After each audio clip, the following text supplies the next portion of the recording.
നമ്മൾ അടുത്തതായിട്ട് നോക്കാൻ ഉദ്ദേശിക്കുന്നത് സർഫസ് ടെൻഷൻ ചാപ്റ്റർ 4 സർഫസ് ടെൻഷനാണ്. അപ്പോൾ അതിലെയും പാർട്ട് സിയിലെ ക്വസ്റ്റ്യൻസും 1 മാർക്ക് ക്വസ്റ്റ്യൻസുമാണ് നമ്മൾ ഇന്ന് ഡിസ്കസ് ചെയ്യാനായിട്ട് ഉദ്ദേശിക്കുന്നത്. സോ നമുക്ക് ആ ക്വസ്റ്റ്യൻസിലേക്ക് കടക്കാം.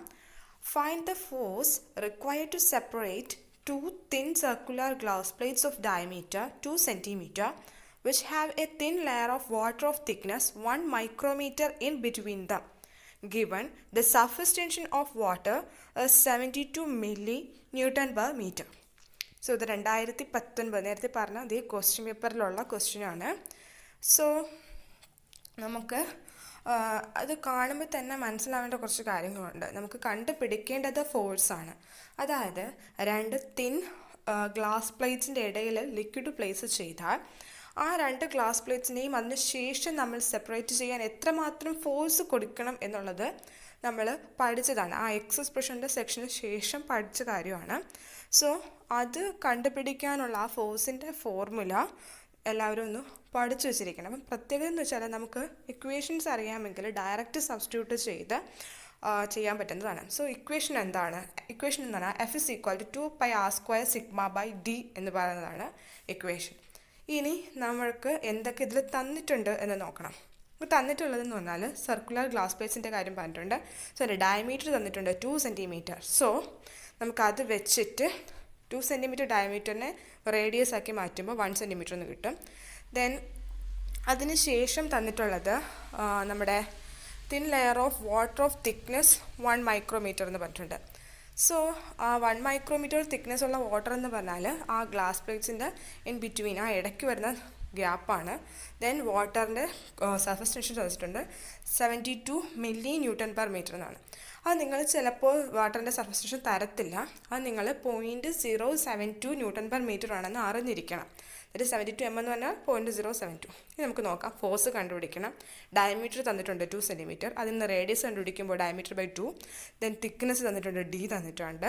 അത് 1 micrometer ആണ്. മൈക്രോമീറ്ററിനെ നമുക്ക് 10⁻⁻6 എന്ന് പറയാം. പിന്നെ സിഗ്മ എന്ന് പറഞ്ഞാൽ സർഫസ് ടെൻഷൻ ഓഫ് വാട്ടർ ആണ്. ഇത്രയും കാര്യങ്ങൾ നമുക്ക് തന്നിട്ടുണ്ട്. തന്നിട്ടുള്ള കാര്യങ്ങൾ ഇതുപോലെ എടുത്തെഴുതിയാൽ ചെയ്യാൻ കുറച്ചുകൂടെ എളുപ്പമായിരിക്കും.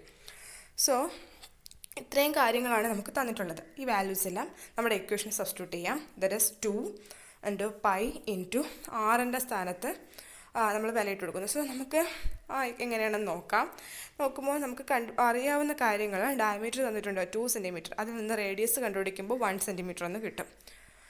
നെക്സ്റ്റ് ആയിട്ടുള്ള കാര്യം എന്ന് പറയുന്നത് നമുക്ക് തിക്നെസ് തന്നിട്ടുണ്ട് d എന്ന് പറയുന്നത് അത് 1 micrometer ആണെന്ന് തന്നിട്ടുണ്ട്. അടുത്തത് സർഫസ് ടെൻഷൻ സിഗ്മ തന്നിട്ടുണ്ട്. That is 0.072 Newton per meter എന്നാണ്. ഇനി നമുക്ക് എല്ലാത്തിനെയും ഒരേ ടൈപ്പ് യൂണിറ്റിലോട്ട് മാറ്റണം. ദറ്റ് ഈസ് SI യൂണിറ്റിലോട്ട് മാറ്റണം. അതായത് ഇപ്പം നമുക്ക് ഫോഴ്സാണ് കണ്ടുപിടിക്കേണ്ടത്. ഫോഴ്സ് കണ്ടുപിടിക്കാൻ നമ്മുടെ equation 2πr² sigma by d എന്ന് പറയുന്നതാണ്. സോ നമ്മൾ ഇതിനകത്ത് സബ്സ്റ്റിറ്റ്യൂട്ട് ചെയ്യുമ്പോൾ എല്ലാത്തിനെയും SI യൂണിറ്റിലായിരിക്കണം.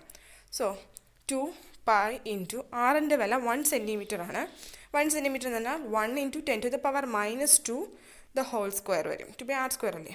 ഇൻറ്റു സിഗ്മയുടെ വില 0.072 Newton per meter ആണ്.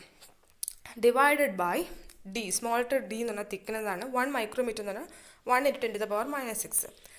ഈ വാല്യൂസ് എല്ലാം കൊടുത്ത് കാൽക്കുലേറ്റർ അടിക്കാമല്ലോ. അപ്പോൾ കാൽക്കുലേറ്ററിൽ കാൽക്കുലേറ്റ് ചെയ്യുമ്പോൾ കിട്ടുന്ന വാല്യൂ എന്ന് പറയുന്നത് എല്ലാം കൊടുത്തു കഴിയുമ്പോൾ കിട്ടുന്ന വാല്യൂ 45.24 Newton എന്ന് പറയാം. ഫോഴ്സിൻ്റെ യൂണിറ്റ് അറിയാം. SI യൂണിറ്റ് ന്യൂട്ടൺ ആണ്. സോ അതാണ് നമുക്ക് ഇതിൻ്റെ കാൽക്കുലേഷനിൽ നിന്നും കിട്ടുന്ന ഫോഴ്സ് എന്ന് പറയുന്നത്. So this is the force required to separate these two thin circular glass plates when water is placed in between them. So നമ്മൾ ഇക്വേഷൻ അറിയുക. ഇക്വേഷനിൽ ഈ വാല്യൂസ് സബ്സ്റ്റിറ്റ്യൂട്ട് ചെയ്യുക. ഉത്തരം കണ്ടുപിടിക്കുക. 4 മാർക്കിന് ഇത്ര മാത്രം എഴുതിയാൽ മതി. വാല്യൂ വെച്ചിട്ടുണ്ട്. സോ നെക്സ്റ്റ് നമ്മൾ നോക്കുന്നത് 1 മാർക്കിൻ്റെ ക്വസ്റ്റ്യൻ ആണ്. ഫ്രം സെക്ഷൻ A ക്വസ്റ്റ്യൻ ആണ് നമ്മൾ നോക്കാൻ പോകുന്നത്. Question is write the unit of surface tension based on dimensional analysis. Dimensional analysis എന്താണെന്നറിയാം. സർഫസ് ടെൻഷൻ എന്താണെന്നും അറിയാം. സർഫസ് ടെൻഷൻ്റെ യൂണിറ്റും അറിയാം. സോ സർഫസ് ടെൻഷൻ്റെ യൂണിറ്റ് കണ്ടുപിടിക്കണം based on the dimensional analysis എന്നാണ് പറഞ്ഞേക്കുന്നത്. സോ നമ്മൾ +2 പഠിച്ചിട്ടുണ്ട് ഡയമെൻഷണൽ അനാലിസിസ് എന്ന് പറയുന്ന കാര്യമൊക്കെ. അപ്പോൾ ഡയമെൻഷണൽ ഫോമുല എഴുതാനൊക്കെ നിങ്ങൾക്ക് അറിയാമെന്ന് ഞാൻ വിശ്വസിക്കുന്നു. സോ നമുക്കറിയാം നോർമലി സർഫസ് ടെൻഷൻ്റെ യൂണിറ്റ് എന്താണെന്ന് നമുക്കറിയാം. നോർമൽ സർഫസ് ടെൻഷൻ്റെ യൂണിറ്റും അറിയാം. അതായിരിക്കില്ല ചിലപ്പോൾ ഡയമെൻഷൻ അനാലിസിസ് വെച്ച് കിട്ടുന്നത്, ചിലപ്പോൾ വേറെ ആയിരിക്കും. നമുക്ക് നോക്കാം എന്തായാലും. സോ നമുക്കറിയാം സർഫസ് ടെൻഷൻ്റെ യഥാർത്ഥ യൂണിറ്റ് എന്താണ്? ന്യൂട്ടൺ പെർ മീറ്റർ ആണ് അല്ലേ? That is newton per metre ആണ് യൂണിറ്റ്. നൗ നമുക്ക് എന്താ വേണ്ടത്? ഡയമെൻഷണൽ അനാലിസിസ് വെച്ചിട്ടുള്ള യൂണിറ്റ് വേണം. സോ നമ്മൾ ആദ്യമേ ഇക്വേഷൻ എഴുതണം. ഡയമെൻഷണൽ അനാലിസിസ് യൂസ് ചെയ്യണമെങ്കിൽ നമുക്ക് ആദ്യമേ ഇക്വേഷൻ വേണം. So surface tension is equal to എന്താണ്? ഫോഴ്സ് ബൈ ലെങ്ത് ആണ്, നോർമൽ ഫോഴ്സ് ബൈ ലെങ്ത് ആണ്. സോ ഫോഴ്സ് ബൈ ലെങ്ത് നമുക്ക് കണ്ടുപിടിക്കേണ്ടത് സർഫസ് ടെൻഷൻ്റെ ഡയമെൻഷൻ ഫോർമുലയാണ്. സോ ഫോഴ്സിൻ്റെ ഡയമെൻഷൻ ഫോർമുല ഡിവൈഡഡ് ബൈ ലെങ്തിൻ്റെ ഡയമെൻഷണൽ ഫോർമുല. ഇനി അടുത്തത് ഫോഴ്സിൻ്റെ ഡയമെൻഷൻ ഫോർമുല അറിയണം. ഫോഴ്സിൻ്റെ ഡയമെൻഷൻ ഫോർമുല എന്ന് പറയുന്നത് mL/2 ആണ്. mL/2 ആണെന്നുള്ളത് നമുക്ക് നേരിട്ട് അറിയാവുന്നവർക്കാണെങ്കിൽ നേരിട്ട് എഴുതാം. അല്ലെങ്കിൽ ഫോഴ്സ് എന്ന് പറയുന്നത് മാസ് ഇൻറ്റു ആക്സിലറേഷൻ എന്ന് പറയുന്ന ഇക്വേഷൻ ഉപയോഗിച്ചിട്ട് നമുക്ക് കണ്ടുപിടിക്കാം.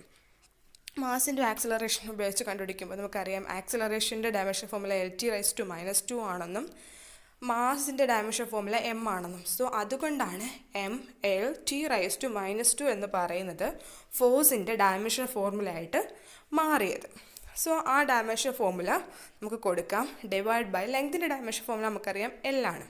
സോ ദിസ് L ആൻഡ് മുകളിൽ കിടക്കുന്ന L ഒരു L കട്ടായിപ്പോയി, ബാക്കി m(t⁻²) എന്ന് മാത്രം വരും. നമുക്ക് എഴുതിയ ഡയമെൻഷൻ ഫോർമുല അല്ല, യൂണിറ്റാണ്. സോ മാസിൻ്റെ യൂണിറ്റും ടൈമിൻ്റെ യൂണിറ്റും. അപ്പോൾ യൂണിറ്റ് എന്താണ് വരുന്നത്? മാസിൻ്റെ യൂണിറ്റ് നമുക്ക് എല്ലാവർക്കും അറിയാം, എസ് ഐ യൂണിറ്റ് കിലോഗ്രാം ആണ്. ടൈമിൻ്റെ unit S I unit second ആണ്.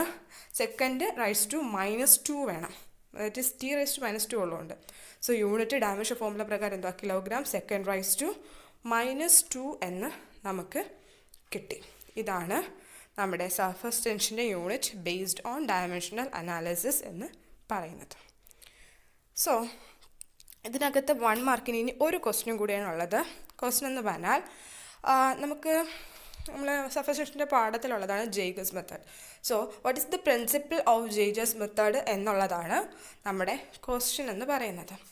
ഡയറക്റ്റ് ക്വസ്റ്റ്യൻ ആണ് principle of Jaeger's method. Jaeger's method പഠിക്കുമ്പോൾ അതിൻ്റെ ഇൻട്രൊഡക്ഷൻ ഫസ്റ്റ് പാരഗ്രാഫിൽ തന്നെ കൊടുത്തിട്ടുള്ള കാര്യം മാത്രമേ ഞാൻ എഴുതിയിട്ടുള്ളൂ, പുറത്തുനിന്നൊന്നും എക്സ്ട്രാ എഴുതിയിട്ടില്ല. സോ ഇത്ര മാത്രം എഴുതിയാൽ മതി 1 മാർക്കിന്. അല്ലാതെ ജേഗേഴ്സ് മെത്തേഡ് മുഴുവൻ എക്സ്പ്ലെയിൻ ചെയ്യേണ്ട ഒരാവശ്യവുമില്ല, ജസ്റ്റ് പ്രിൻസിപ്പിൾ മാത്രം എഴുതുക. പ്രിൻസിപ്പിൾ പറഞ്ഞേക്കുന്നത് നമുക്കറിയാം, നമ്മുടെ എക്സസ് പ്രഷറിൻ്റെ ടേംസിൽ അല്ലെങ്കിൽ എക്സസ് പ്രഷറിൻ്റെ ബേസിസിലാണ് ഇത് പറഞ്ഞേക്കുന്നത്. സോ ആ കാര്യങ്ങളാണ് നമ്മളിവിടെ പ്രിൻസിപ്പിളിൻ്റെ സ്ഥാനത്ത് എഴുതാനായിട്ട് ഉദ്ദേശിക്കുന്നത്. വളരെ കുറച്ച് എഴുതാവും. ഞാൻ ടെക്സ്റ്റ് കിടക്കുന്ന അതുപോലെയാണ് എഴുതിയേക്കുന്നത്. നിങ്ങൾ അത്രമാത്രം എഴുതിയാൽ മതി, കാര്യം അറിഞ്ഞിരിക്കുക അത്ര മാത്രം, അല്ലാതെ ഒരുപാട് എഴുതണ്ട. സോ ഞാൻ വായിക്കാം. If a spherical air bubble in a liquid has a radius r and the liquid has a surface tension sigma, then the excess pressure inside the spherical air bubble in liquid is P is equal to 2 sigma by r. അങ്ങനെ ഇതാണ് അവർ പറഞ്ഞേക്കുന്ന കാര്യം.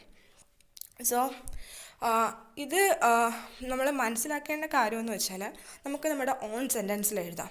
കാര്യം content correct ആയിരിക്കണം, but നമുക്ക് നമ്മുടെ on സെൻറ്റൻസിൽ എഴുതുന്നതിന് യാതൊരു ബുദ്ധിമുട്ടും അല്ലെങ്കിൽ യാതൊരു പ്രശ്നവും അതിനകത്തില്ല. സോ നമുക്കറിയാം, നമ്മുടെ ഇവിടെ പറഞ്ഞേക്കുന്നത് നോക്കിയേ, ഒരു സ്പെറിക്കൽ എയർ ബബിൾ തന്നിട്ടുണ്ട്. സ്പെറിക്കൽ എയർ ബബിൾ അതിൻ്റെ റേഡിയസ് r എന്ന് പറഞ്ഞിട്ടുണ്ട്.